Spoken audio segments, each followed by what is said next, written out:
Welcome to HealthyAyurveda.com. I'm Dr. Mike Dhaliwal, Vedic Sage. Today we'll continue talking about Rasa Dhatu, this time focusing on reduced Rasa Dhatu called Rasa Kshaya. If you haven't already, I'd highly recommend viewing the other videos on Rasa Dhatu for better understanding. Also, if you can take a moment to help support this channel by liking and subscribing, this helps to promote Ayurveda across the globe. That said, let's take a closer look at Rasa Dhatu. In our previous video, we've stated that the basic function of Rasa Dhatu is nourishment. Knowing that, and if rasa is diminished, then the body as a whole will also become malnourished. Also, just like we explained in another video, symptoms of increased Rasa Dhatu are similar to that of increased Kapha. Symptoms of decreased Rasa Dhatu are similar to that of increased Vata dosha. Therefore, symptoms are hypersensitivity to noise, tremors, emptiness within the heart, signs of dehydration such as dizziness, dry and rough skin,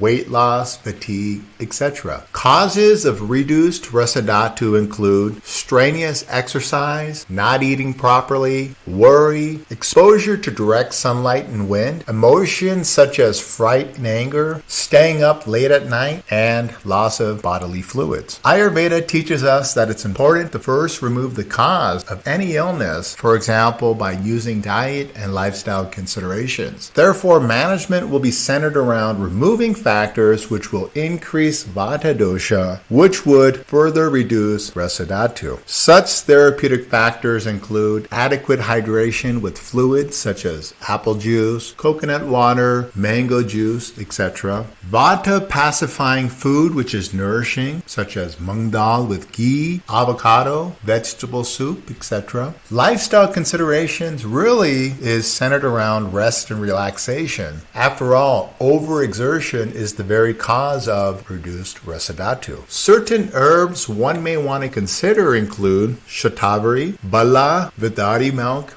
etc. And anything beyond this, especially if severe, requires direct supervision of a trained Ayurvedic professional and perhaps even hospitalization. Okay guys, this covers the basic management principles of reduced Rasa Dhatu or Rasa Kshaya. In the next video, we'll discuss Rakta Dhatu, which is essentially the hematocrit portion of blood. Hope you guys have enjoyed, and until next time, be well.